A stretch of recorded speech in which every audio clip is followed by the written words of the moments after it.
Jaya Raja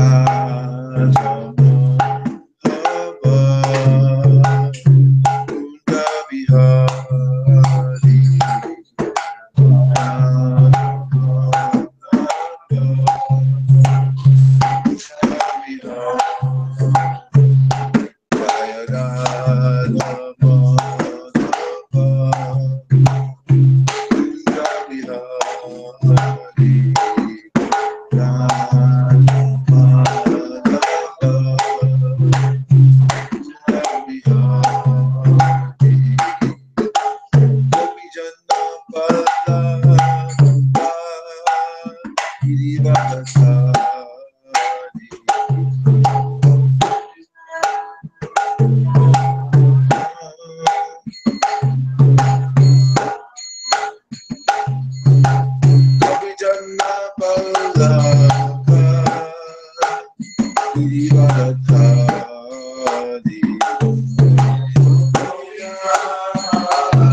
Jaya Raja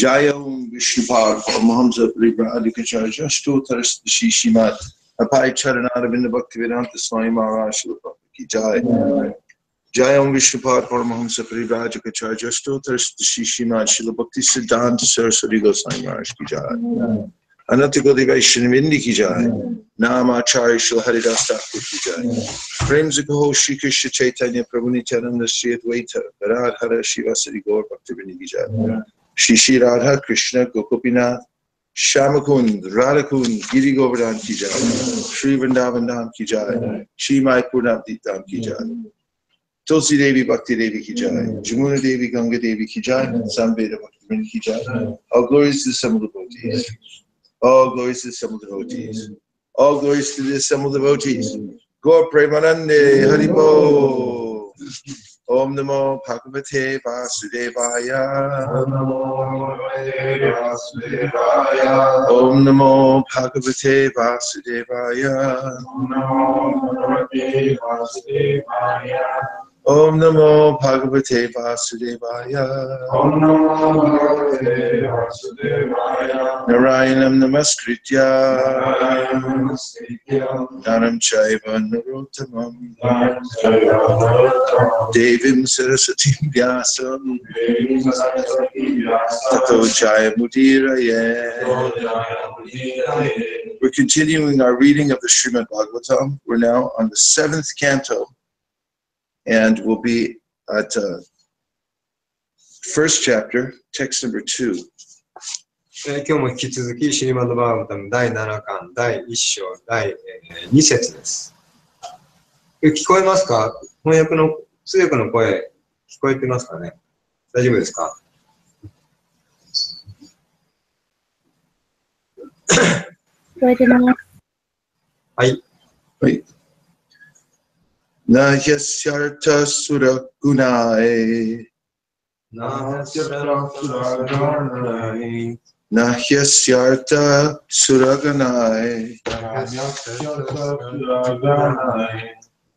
サクシャンニシュヤサトマナハサクシャンニシュヤサマハナサクシャンニシュヤサトマナハShakshani Shatmana Naiva Surebhyo Vidvesho Naiva Surebhyo Vidvesho Naiva Surebhyo Vidvesho Naiva Surebhyo Vidvesho No Vigash Chanugasyahi No Vigas Chagunasyahi No Vigash Chanugasyahi No Vigas Chagunasyahi Nayasyarta Suraganai Nahyasharta Sunagunai Sakshanikshriya Satmanaha Shakshanikshreya Satmanaha Naiva Surebhyo Vedesho Naiva Surebhyo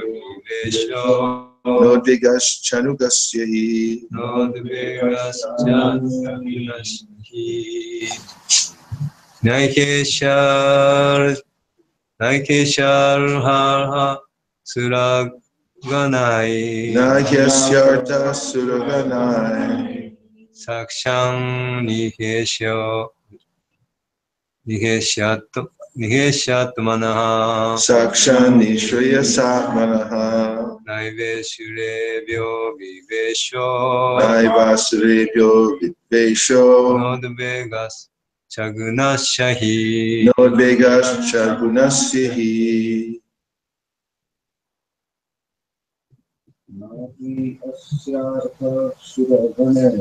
Nahiyasyarta Suraganai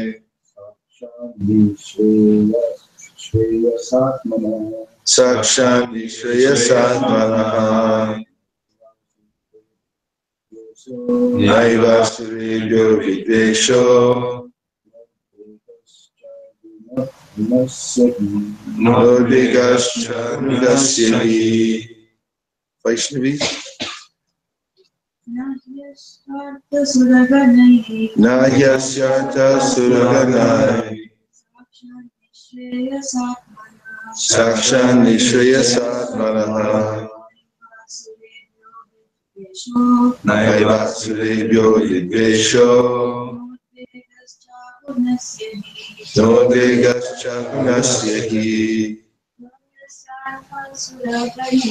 Nahiyasyarta Suraganai Sakshan Nishriya Satmanaha Naivasurebhyo Vidvesho Nodvigas Chanugasyahi. Word for word. Not. Deny. He certainly. Tashkani. Asya. His. Shuno. Artha. Benefit, interest.恩恵、そして興味。Okay, Shishak. Suraganai. With the demigods. 神々と。Saksha, シャクシャ、 personally. パーソンで、直に、 Dishayasya イシュレシャ of the highest bliss. ー、ハイエストレス。最高のブレスですよね。最高の喜び。 Atmanaha, アートマナハ whose nature. ー、whose nature。その人の性質。 Na, な not. でない。 Eva, エヴァ、 certainly. certainly、確かに。 Asurabhya, アスリビア、 for the demons. for the demons。悪魔たちにとって。 Vidveshaha, ビッベシャハ envy. ー、エンビ、敵。 Na, な、 not. な、でない。 Udvegaha, ルベガハ fear. ー、fear、恐れ。 Cha, チャ、 and エン、そして、 Agunasya, アグナシャ、 who possesses no material qualities. material quality。 He, 物質的な、物質的な質を持たない方。 he, certainly. 確かに。 Translation: Lord Vishnu himself, the Supreme Personality of Godhead, is a reservoir of all pleasure. Therefore, what benefit would he derive from siding with the demigods? What interest would he fulfill in this way? Since the Lord is transcendental, why should he fear the asuras, and how could he be envious of them? 翻訳です。思考人格心、主ビシュヌご自身は、あらゆる喜びの貯蔵庫となるお方です。ですから、神々に味方することから得るものだとあるでしょうか。得るものなどあるでしょうか。そのようにして何の興味を満たされるというのでしょう。主は超越的なお方なのですから、アスラを恐れたり、彼らに妬みを持つなどということがあるでしょうか。Purport by His Divine Grace A.C. Bhaktivedanta Swami Prabhu.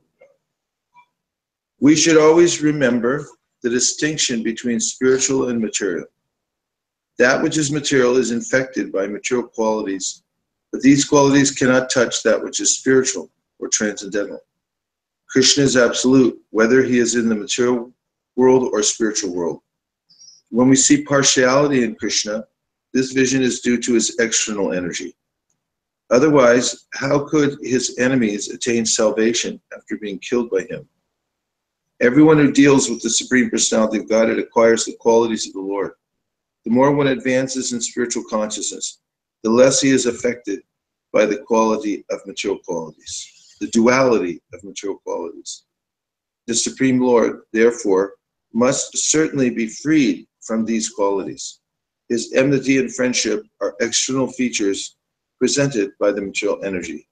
He is always transcendental. He is absolute, whether he kills or bestows his favor. Envy and friendship arise in one who is imperfect. We fear our enemies because in the material world, we are always in need of help. The Lord, however, does not need anyone's help. He is a Parama. The Lord says in Bhagavad Gita 9:26, Patram pushpam palam doyam yome bhaktya priyachiti tadaham bhakti haritam shnami parita manaha. If a devotee offers me with devotion a little leaf, a flower, fruit, or water, I shall accept it. Why does the Lord say this? Is he dependent on the offering of the devotee? He is not actually dependent, but he likes to be dependent upon his devotee. This is his mercy. Similarly, he does not fear the asuras. Thus, there is no question of partiality in the Supreme Personality of Godhead. シューラ・プラパーダによる解説です。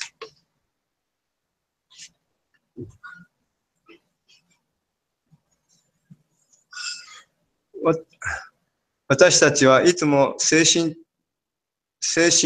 的と物質的の区別を頭に置いておかなければなりません。物質的なものに影響を与えている物質的質は精神的あるいは超越的なものに触れることはできません。物質界にいようと精神界にいようと、クリシュナは絶対真理です。私たちがクリシュナを部分的に見えるとき、その視野は主の外的エネルギーによるものです。そうでなければ主にとって殺された主の敵たちが殺された後に解放を得ることなどあるでしょうか。思考人格心と関係したものは次第に主の質を得ていきます。人は精神的な意識を高めれば高めるほど物質的な質の二元性に影響を受けなくなっていきます。したがって、至上主は間違いなくこうした質から解放されていらっしゃるに違いありません。主の敵意も友情も物質エネルギーによって現れた外的な様相です。主はいつも超越的です。誰を殺そうと恩恵をお授けになろうと、主は絶対真理なのです。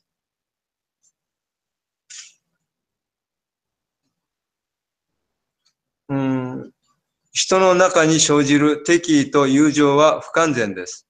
私たちが敵を恐れるのは、物質世界にいるといつも誰かの助けが必要だからです。しかし、主は誰の助けも必要ではありません。なぜなら、主はアートマラーマだからです。主はバガバットギーター 9-26 節でおっしゃっています。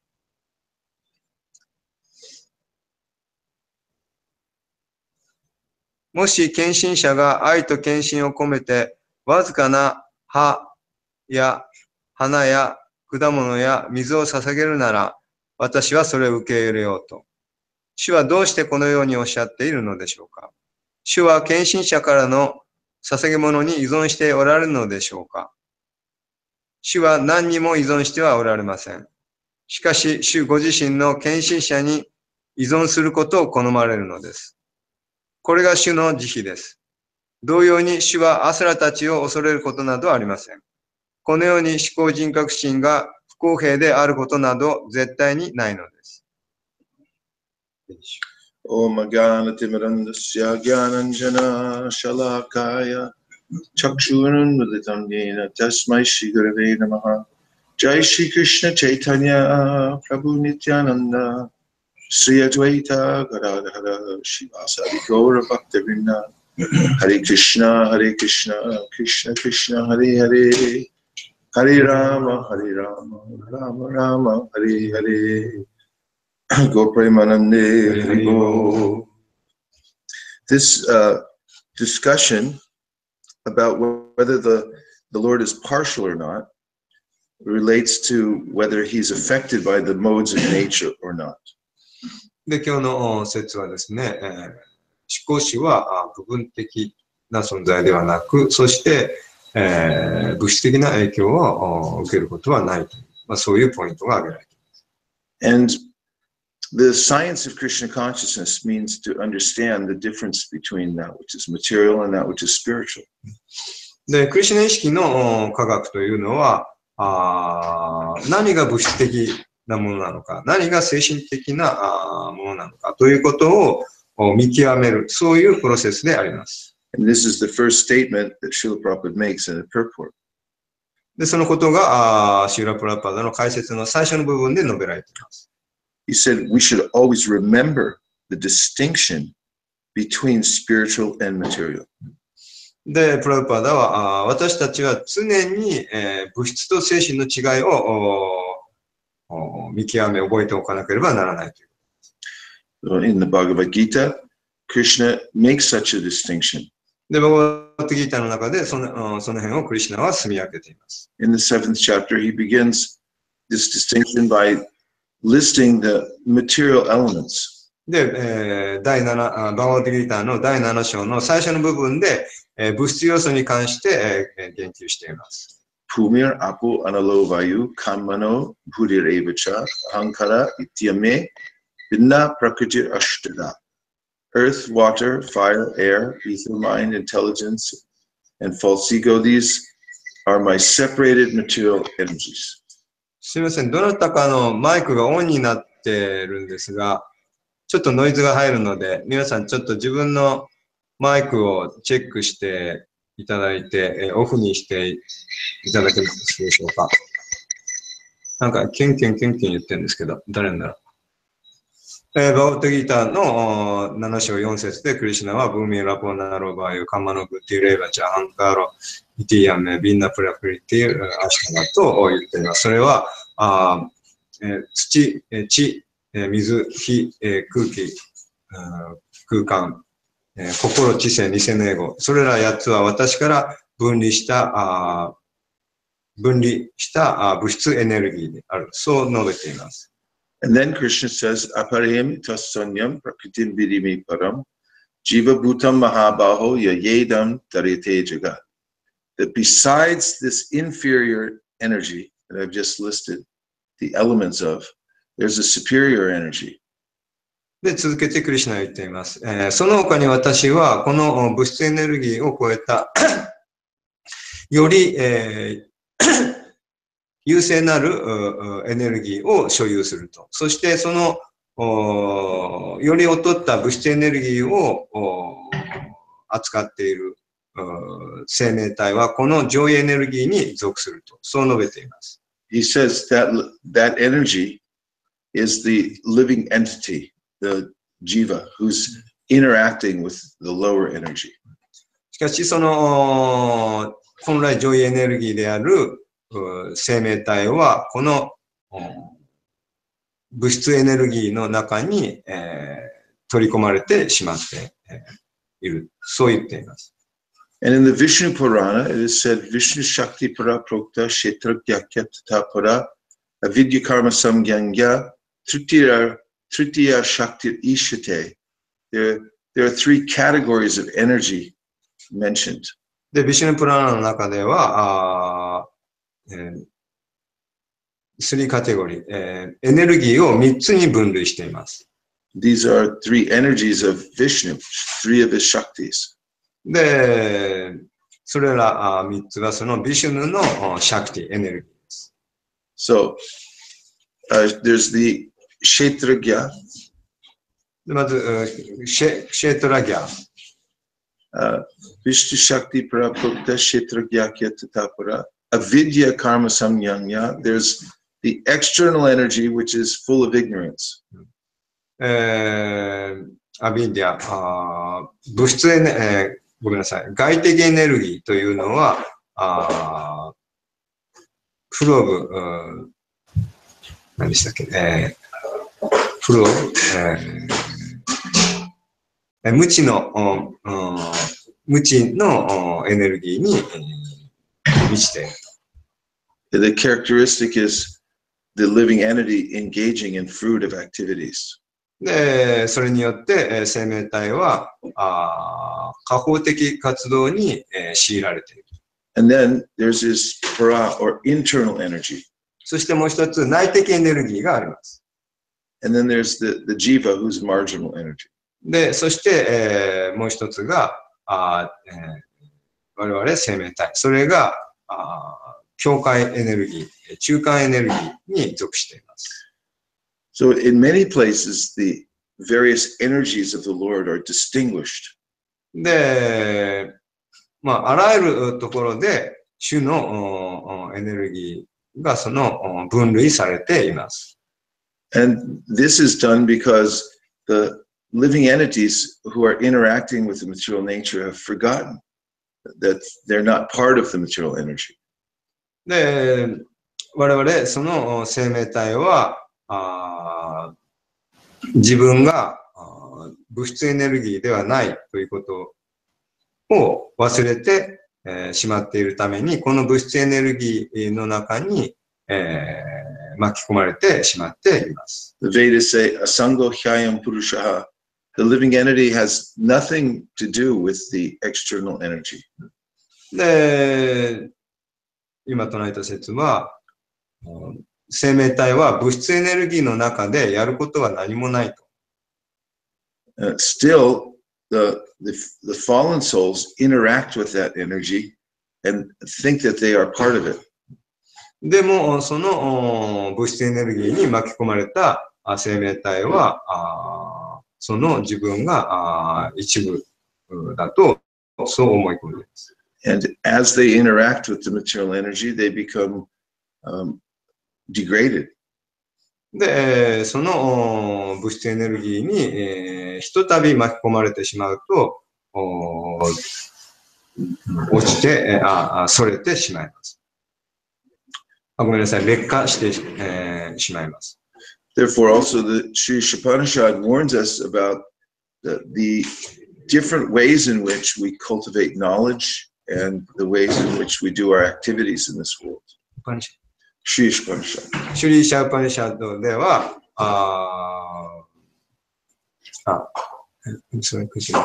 Sure.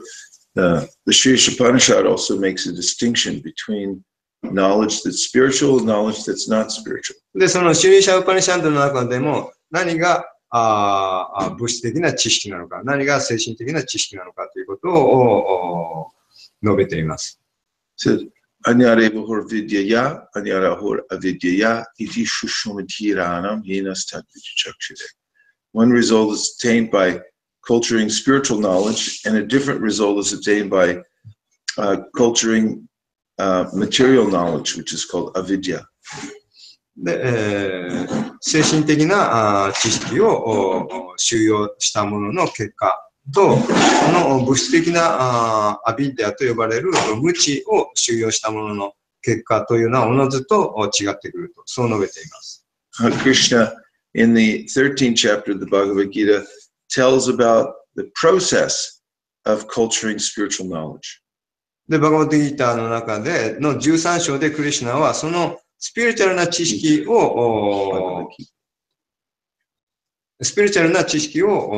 育んでいく。そのプロセスが述べられています。So the first items on that list of knowledge are humility and pridelessness.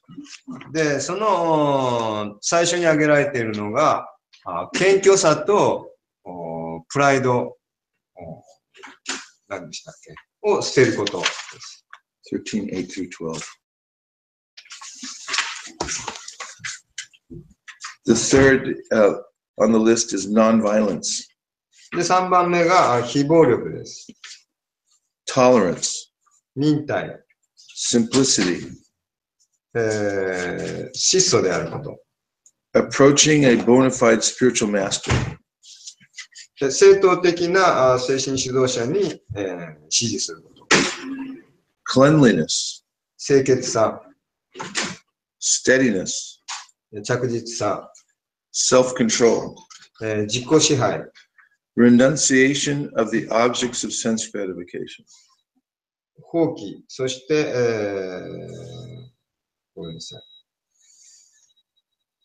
い。偽のエゴを捨てること。ごめんなさい。感覚満足の対象から心を引き離すこと。Absence of false ego. 偽の自我意識を捨てること。The perception of the evil of birth, death, old age, and disease. 少量病死を苦役とみなすこと。Detachment. 無執着。Freedom from entanglement with children, wife, home, and the rest. 妻子家庭に執着しないこと。Even-mindedness amid pleasant and unpleasant events. 快不快のことにあって、冷静で私に対する、あれ違うかな不動の献身的態度を持つ。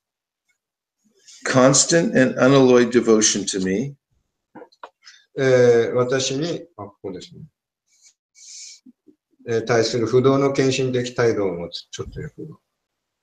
Aspiring to live in a solitary place. で、世俗を離れた静かな地に独居を望む。Detachment from the general mass of people. で、世俗の人々との無益な交際をしないこと。Accepting the importance of self-realization. 自己の本性を悟ることの重要性を知る。And philosophical search for the absolute truth. そして絶対真理を哲学的に探求する。All these, Krishna says, I declare to be knowledge. 以上のことが知識の本質であり、And besides this, whatever there may be is ignorance. それに反することが無知であると私は明言する。And in the first line of his purport, Prabhupada says, this process of knowledge is sometimes misunderstood by less intelligent men as being the interaction of the field of activities.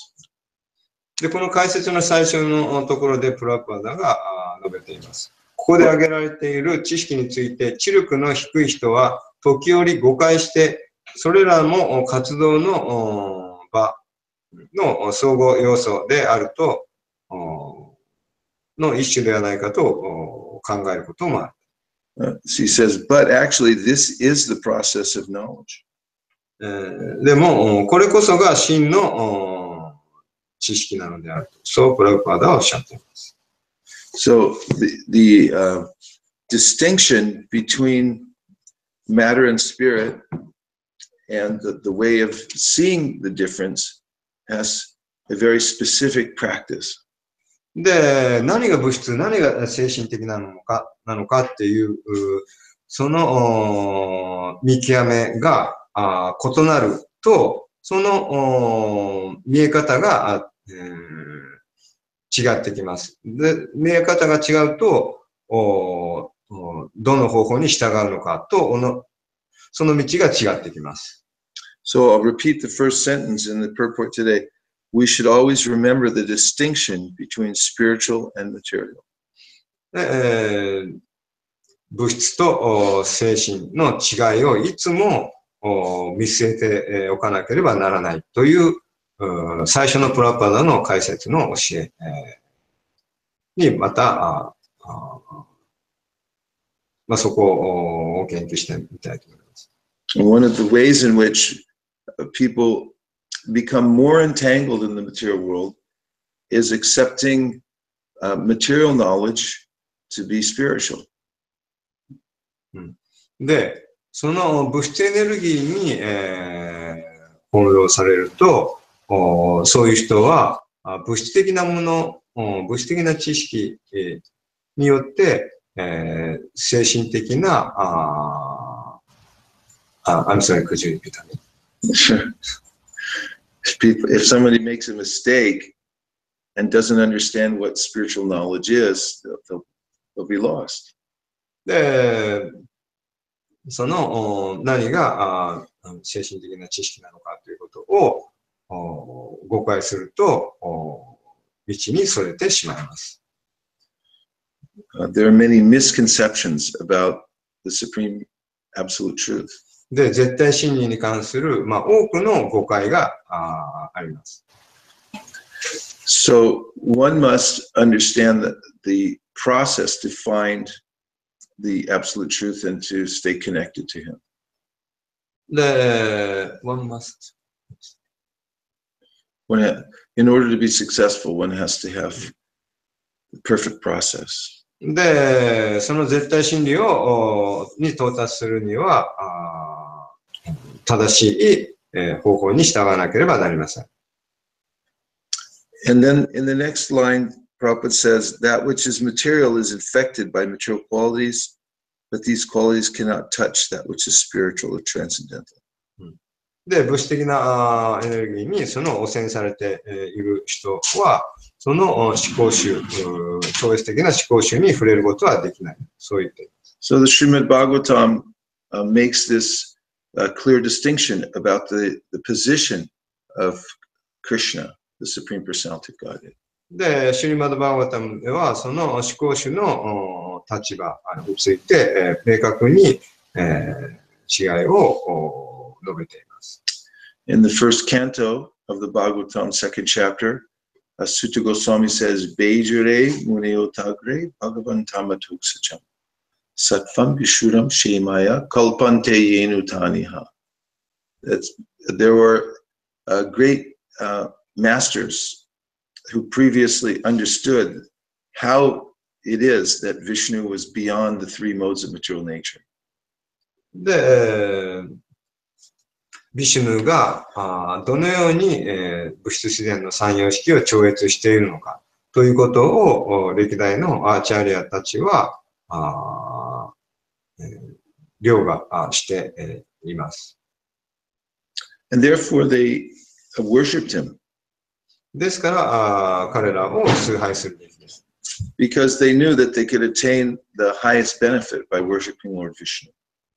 というのは彼らは思考主をビシュヌ、思考主のビシュヌを崇拝することによって、思考なる境地を達成することができるということを知っているからです。And that's because of his position beyond the three modes of material nature. というのは彼の立場というのは物質自然の三様式を超越しているからです。And then the verse goes on to say that anyone who follows those great sages and masters in the way that they worship Lord Vishnu are also eligible for the same result that they attained. で、そのような思考主であるビシュヌを崇拝している偉大な聖者の教えに従って同じように、思考主ビシュヌを崇拝するならば、そういう聖者たちが達成している境地と同じ境地を達成することができると述べられています。If one has a clear understanding of the position of Krishna being beyond the modes of nature, then one will feel encouraged to worship him. で、その思考主ビシュヌがどのように三様式を超越しているのかということを悟っている、そういう人物を崇拝するべきであります。However, if one thinks that Krishna is an ordinary person or that he may be affected by the modes of material nature, しかし、クリシュナが普通の人間であると、または物質自然の三様式からの影響を受けている、そういう存在であると考えるものは、then what would be the point of worshiping him? そういうふうに考えている人を崇拝することに何の意味があるのか。And Srila Prabhupada makes this point in his introduction to the Bhagavad Gita. で、その点がバガバッドギーターのイントロダクションのところでプラブパーダが述べています。Said, when you read the Bhagavad Gita, you must understand that Krishna is the Supreme Personality of Godhead. バガバッドギーターを読むにあたって、クリシュナが思考主であるということを理解しなければならない。He's not an ordinary person affected by the modes of nature. 彼は物質自然の様式に影響を受けている、そういう普通の人ではないと。He says, even if you haven't realized this, if you'll simply accept it theoretically, で、そのことを実際に悟っていなかったとしても、理論的に考えて、そのことを受け入れるならば、then you can read the Bhagavad Gita in such a way that you'll get the benefit from it. で、そういう態度でバガバッドギーターを読むならば、同じ悟りの境地を達成することができる。Reading Bhagavad Gita with that perspective that I'm hearing from God is a way of worshiping Him. で、そういう見方でバガバッドギーターを読み、そしてそういう人、何でしたっけ？ When one understands Krishna is God. で、クリシュナが神であるということを理解している人そういう人を崇拝するならば。And Krishna says, one who studies the Bhagavad Gita with this in mind, it worships me by his intelligence. で、そういう人は、私を、ごめんなさい、バガバッドギーターを学ぶ人は、知性で私を崇拝しているものであると、クリシュナは言っています。And also in the Gita, Krishna says, Aham sarvasya prabhu, matak sarvam pravartate, iti matva bhajante mam bhuta bhava samanvita. One who understands that he, Krishna, is the source of everything, worships him with the whole heart. で、クリシュナからすべてが物質界、精神界、すべてがクリシュナから現れているということを知っている人というのは、全身全霊でクリシュナを崇拝する。So, in the material world, everyone wants to be Krishna. で、物質世界ではみんながクリシュナになりたいと思っています。And many people object to Krishna being God. で、多くの人がクリシュナ being God。They don't want Krishna to be God. クリシュナが神であるということを認めたくない。Because if Krishna is God, then they can't be God. で、クリシュナが神だと自分が神にはなれないから。So there are many philosophies that say that actually there is no God. で、まあ、神がいないという、そういうたくさんの哲学が存在します。They are packaged as spiritual knowledge. で、そういう考えをスピリチュアルな知識にパッケージングして売っています。But because they don't admit that there is a supreme personality of God, they're actually ignorance. で、彼らは思考集の存在を認めたくないわけです。で、それ自体が無知なわけです。And therefore, the Sri Upanishad says that ignorance is really bad. で、シュリーシャ・ウパニシャッドでは無知はとても悪いものである。But so-called knowledge that's presented as knowledge, but is actually ignorance, is worse. でも、いわゆる精神的な知識に、と見せかけた物質的な知識っていうのはもう最悪である。We find many people, when we go to preaching programs, we talk to people afterwards, and we find that they have a multitude of theories about God and life. Oh, sorry. In teaching Krishna consciousness around the world, we find that people have their own ideas about the process of spiritual enlightenment. で、よく私たちはプリーチングプログラムをやった後、みんなでいろいろこう雑談していると、その中でよくわかるのは、いろんな人がいろんないわゆるスピリチュアルな知識という名の、我流、おのおのの考え方を持っているっていうのがよく手に取るようにわかります。People seem very happy to speculate about the absolute truth. で、絶対真理に関して、そういう妄想すること、思索することを人は好みます。Like recently, someone was telling me that as long as you're happy and you don't hurt anybody, then that's spiritual life.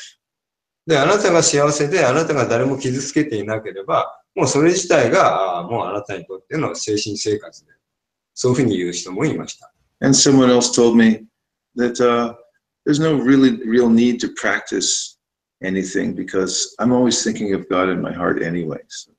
で、私はいつも心で神を持っているので、特定の修練に従う必要はない。そういうことを言う人もいます。And although the intention may be good, that I like to sound spiritual. で、聞こえはなんかスピリチュアルなんですが、because of lack of clear guidance from the scriptures. でも、明確な経典からの導きがないために。People are misled. で、そうやって誤って導かれています。Similarly, people write many books about 同様にたくさんの本を書いています。But because they don't understand the distinction between what is material and what is spiritual, then they confuse the reader. で、そういうたくさんの本があるわけですけど、でも読んでる本人たちが何が物質的で何が精神的だっていうのがわからないまんま読んでいるために、誤って導かれてしまっているわけです。For instance, many writers don't make a distinction between the living entity and God. They say ultimately they're the same thing. で、よくあるのが、神と生命体を区別してはならないと。究極的にはみんなが全てが一つであるという考え方です。And this is partially true. They are the same quality. で、それは確かに部分的には真実なんです。なんでかというと、我々は神の一部であって同じ質を持っている。But because they're speculating, they don't give complete knowledge and say that there's a difference in the quantity. The living entity is small and Krishna's great. でも彼らは知識が完全ではないために、質的には思考主と生命体が同じ、なんですけど、その力の大きさのその違いというのは分かっていないわけです。我々生命体というのは非常に小さな存在であるということを理解していないわけです。Narada Muni told his disciple Vyasadeva that even if you have a process, a spiritual process that is freed from material nature, in other words, you've understood the difference between material nature and spiritual nature. で、ビアサデーバのグルであるナラダが弟子のビアサデーバに、こう言いました。物質と精神のそのエネルギーの違いを見極めることができれば、下脱はできると。But you haven't understood that there's a supreme personality of Godhead, Bhagavan. でも、思考主バガバンを理解していなければ。He said this kind of philosophy doesn't look very well, doesn't look very nice. でも、その手の哲学っていうのは、そんなに良いものではない。He says, Naishkarmyam apyachuta bhava varjitam, nashobhate jnanamalam niranjanam, kutak puna shashvara bhadram ishvare, nacharpitam karma yarapyakaranam. That because a system, a philosophy doesn't admit or understand that there's a person behind everything, it's not beautiful. Nashobhate means it looks bad. そこでは、その真理の背後に、思考主のその人格的な要素を見出さなければ、その哲学っていうのは美しくないと、いいものではないと、そう言って。And this verse emphasizes that one must have achuta bhava. One must develop feeling for the personality of Godhead. で、そこの説で言ってるのは、アチュータバーという言葉ですけど、思考主に対するその個人的なそのフィーリングというのを育まなければならないと言っています。So, at the very beginning of the Bhagavatam, the author declares war against all those who present partial spiritual knowledge. で、バガバタムの最初のところで、その著者はいわゆる部分的なスピリチュアルな知識、というものをpartial knowledge, avoiding or no. He said he declares war. I said he declares war against those who present only partial knowledge about God. So many people, they present spiritual knowledge and they give a little bit of information. But he says because it doesn't lead to Krishna, then he said this is cheating. で、そのバガバタムの最初のところで、Who said the Prabhupada? Vyasadeva, he wrote the Bhagavatam. で、バガバタムの最初のところで、その著者であるビアサデーバが強調しているんですけど、それは、いわゆる部分的な真実を語っている、そういう人たち、というのは、詐欺師であると。なぜかというと、部分的に真実を語って、語ることで、結果として、その思考主の人格的な思考主へと導かないと。ですから、そういうスピリチュアルな知識を授ける。そういう人たちは詐欺師であると、そう批判しています。So it's a great relief when a living entity can get complete spiritual knowledge.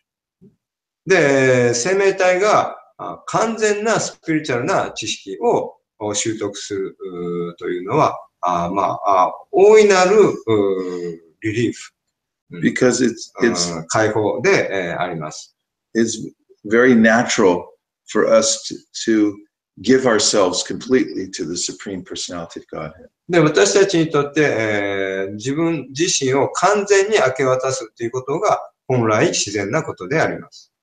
And the information in the Bhagavatam frees us to do so because it says again and again, Krishna is the Supreme Personality of Godhead. Concentrate on Him, think of Him, serve Him. で、シリマッド・バーガバタムでは、思考主、クリシュナが思考主であると。そして、その思考主を思いなさい。そして、その思考主に使いなさい。その思考主に身を委ねなさいと、何度も何度も強調しています。As Prabhupada writes in the Sri Upanishad invocation, all forms of incompleteness are due to incomplete knowledge of the complete whole. All forms of incompleteness. で、すべての不完全なインコンプリートネスの姿。Whenever we feel incomplete, it's because we don't have complete knowledge of Krishna. で、自分が完全であると感じられないというのは、クリシュナに関してのその不完全な知識のその不完全さによるものであると。So we'll find in this canto of the Bhagavatam, in this canto of the Bhagavatam, there's a discussion which is meant to show that Krishna is not touched by the modes of material nature. で、バーワタムでは、クリシュナが物質要素、物質的なモードから完全に離れていると。決して影響を受けることがないということを述べている。And we'll now take a few reflections or questions. で、いくつかリフレクションと質問を受けたいと思います。We have a question from the altar. で、祭壇から質問。For yourself or on behalf of all the pujaris? で、あなた個人的な質問でしょうか、それともプジャーリ全員を代表した質問でしょうか。Go ahead. どうぞ。Maharaj, you was mentioning about the material knowledge and spiritual knowledge, and the fact that a lot of people are confused of thinking that certain things are spiritual, but actually they're not spiritual. And in a lot of practices which are concerning certain different meditations, and especially in yoga, for example, or in things associated with yoga, people, they practice meditation without surrendering to authority and without the impact of a personal reconfirmation of their practice. They do it on their own. Translation from that part. And I can continue. So the question actually is, if we don't have a direct authority to surrender, then the only thing we do is to optimize our false ego in relative state. And we don't make any really progress because we just make ourselves comfortable in where we are. And that's what yoga actually does in essence, or in personal meditation.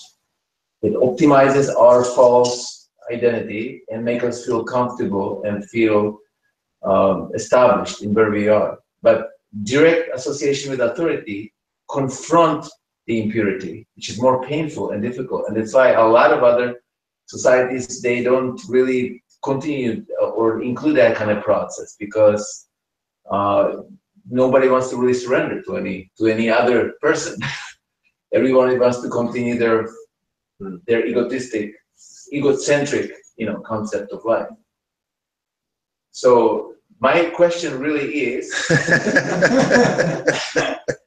what is the impact of impersonal knowledge on our devotional progress, or on the development of essentially the fundamental development of the devotional creeper? ラディカルアンプラブの質問ですけど、まず、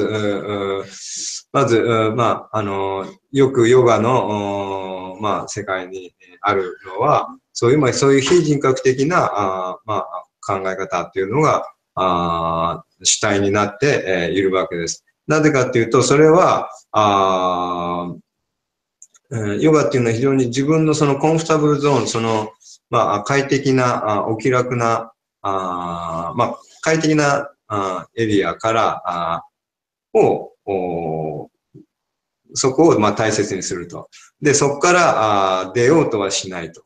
で、この思考主に身を委ねるというのは、そのコンフォタブルゾーンの外に出ていかなければならないわけで、そういうのは痛みを伴うわけだから、人はそういうのを好まないわけです。で、そのコンフォタブルゾーンの中にいると、自分のエゴをずっと、保ち続けていられるので、エゴにとってはそれは、快適なものであって、ですから、ある特定の人物を自分のオーソリティ、権威者として、その人に、服従する、その人の教えに、従うというのは痛みを伴うものであって、本当の服従というものを強いられるわけです。ですから、そういうものは、今日では、いわゆる、スピリチュアルとか、ヨガとかって言っても、そういうものは好まれないわけです。で、私の質問というのは、そういう非人格的な考え方、主義というのが、どういう我々にインパクトを与えるんでしょうかという質問です。Sadhu, sadhu. I speculate maybe. Well, in the Gita, Krishna answers this question. で、その質問にクリシュナはギータの中で答えています。Arjuna asks, which is better, impersonal meditation on the Lord or personal? で、アルジュナが質問しています。非人格的な瞑想と人格的な瞑想、どちらがより優れているでしょうか。And Krishna says this impersonal conception of the Supreme is very troublesome for living in. で、クリシュナはそこで非人格的な瞑想の道っていうのは非常にトラブルが多いと。Whereas the personal conception is a perfect fit for the living entity. でも、パーソナルな瞑想っていうのは生命体にとって非常に自然でフィットした方法である。When we get the correct knowledge that Krishna is the Supreme Personality of Godhead. で、私たちはそのクリシュナが思考人格心であるという正しい知識を得ることができます。And we understand how to worship him. で、どうやって彼を崇拝したらよいのかということを理解できます。Then we feel completely happy. で、私たちは完全に幸せになります。Because it's very natural. というのは非常に自然だからです。Every living entity, they're trying to find somebody to worship. Every living entity? Yeah, living entities naturally worship some higher authority. で、生命体っていうのは本来何か崇拝する対象、より高い立場のものを崇拝しようという、そういう質をもともと持っている。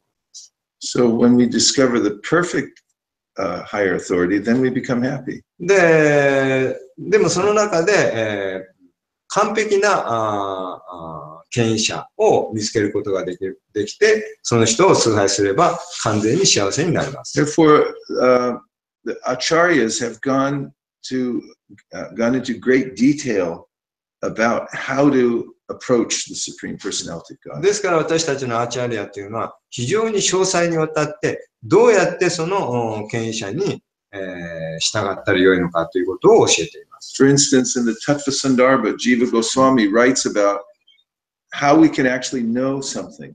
で、ジーバ・ゴーサミの書いたタットバ・サンダルバでは、どうやってジーバがそれを知ることができるのかということについて書いています。There's many people think that there's scientific knowledge, which is real, hard facts, and then there's faith, which is something that is insubstantial. で、ある人はその、科学の知識というものが最も信頼できるものである。So one has to have proper guidance. で、また、それから否かと。で、そういうことが述べられています。で、人は正しい導きを得る必要があります。And proper guidance means someone who can teach you how to understand Krishna and how to worship Krishna. で、どうやって、クリシュナを崇拝したらよいのか、どうやってクリシュナを理解したらよいのかという、その道を明確に示すことができる人。それが正しい導きということになるわけです。Yes? I feel that some contradiction. Yes. Because you said personal meditation, natural. That's why easy, no trouble. But the impersonal meditation makes the trouble. Yeah. But like Radhika Raman Prabhu said that impersonal meditation, they don't go out from the uncomfortable zone, false ego. That's a false ego don't want surrender. Yeah, but that's not very comfortable. That's just, it's the kind of comfort when you're sleeping in bed and you know you have to get up, but you don't want to, so you just pull the covers over your head, stay there. There's no comfort in incomplete knowledge or staying in the material world. If you take shelter of anybody else besides Krishna, then you won't be ultimately comfortable. It's just an illusion of comfort, which is worse. That's by Maya, we regulated then our intelligence. Then we believe that this is more comfortable inside the bed. Yeah, that's right. If you don't want to wake up, then the Bhagavatam says that there are many people that endeavor for different kinds of liberation.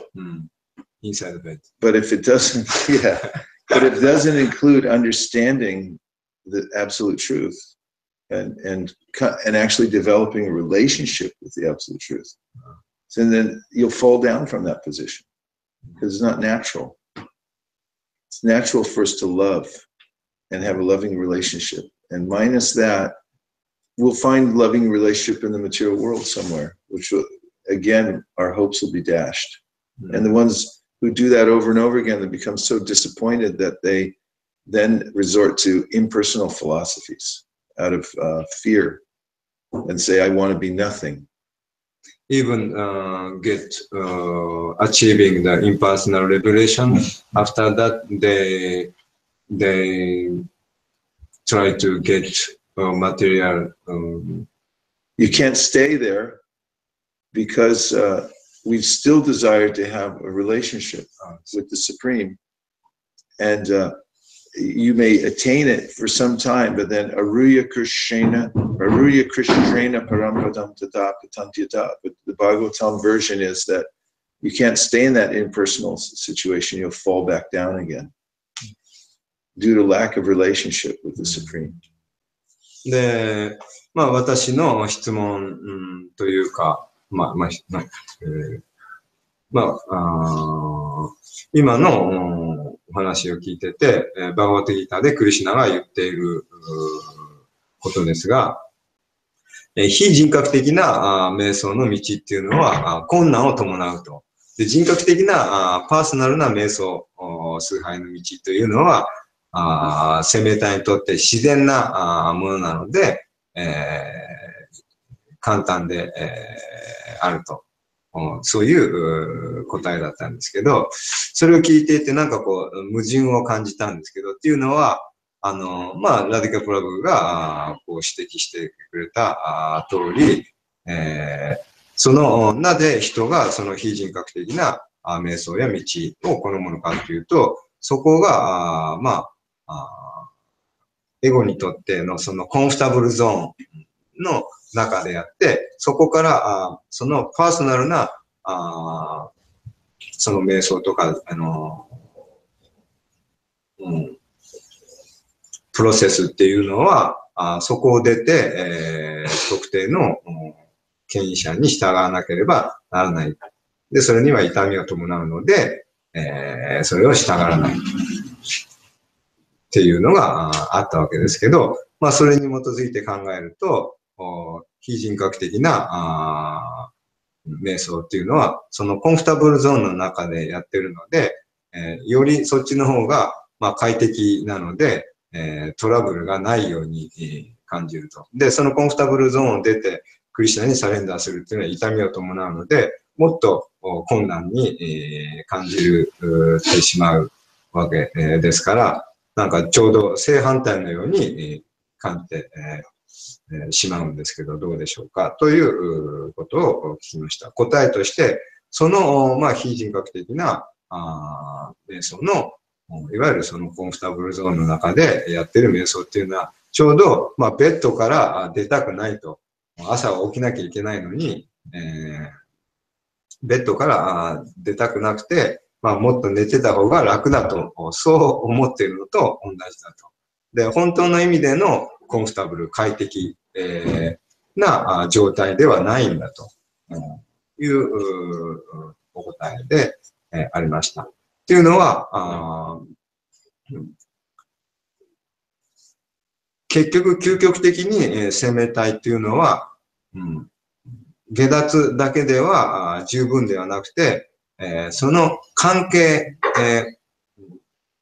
つまりその、愛するということ、関係を持って愛するということを求めているので、そこが満たされないと。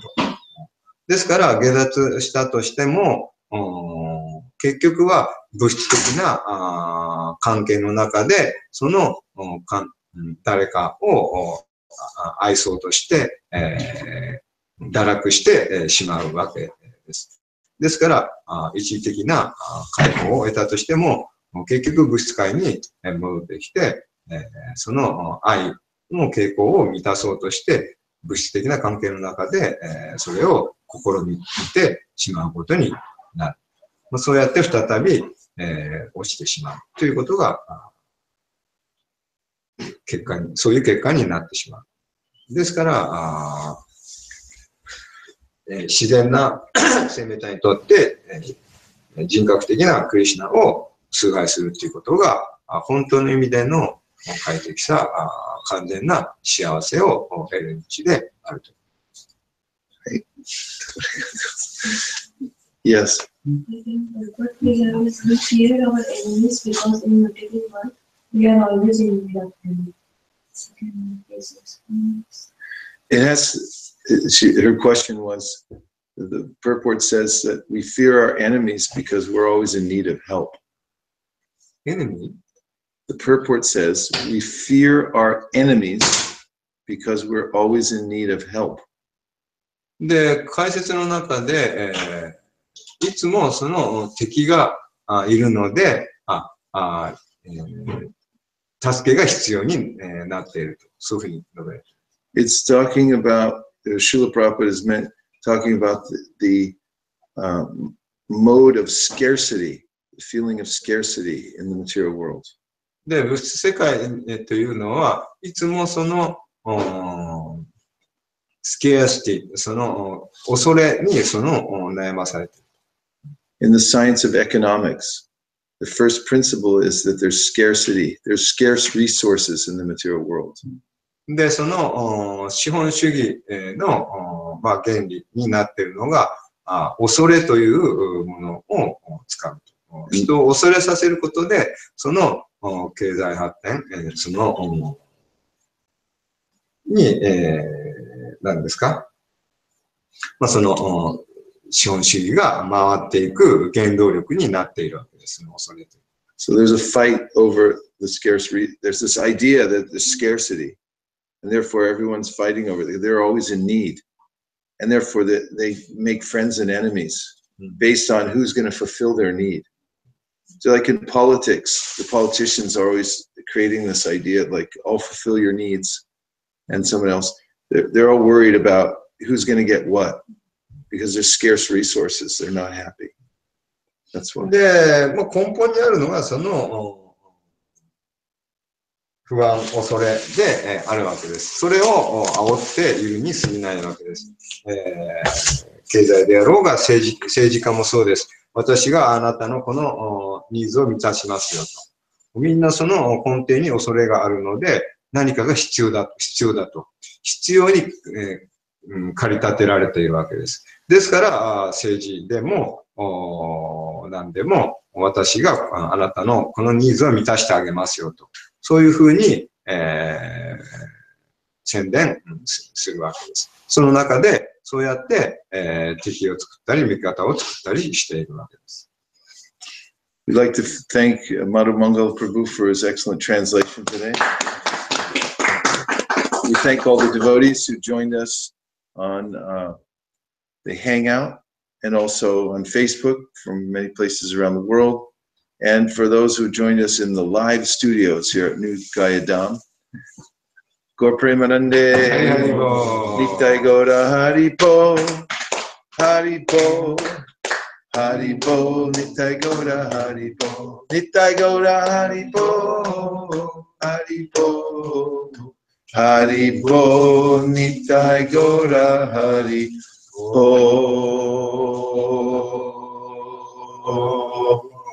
Panchakalpavrisha Kripasinabheva Chapatitanam Pavanibhyo Vaishnavibhyo Srila Prabhupada Ki Jai, Gaur Bhaktivinoda Ki Jai. ありがとうございました。どうもありがとうございます。それじゃあ、終わりにしたいと思います。ありがとうございました。今夜のクラスはいかがでしょうか？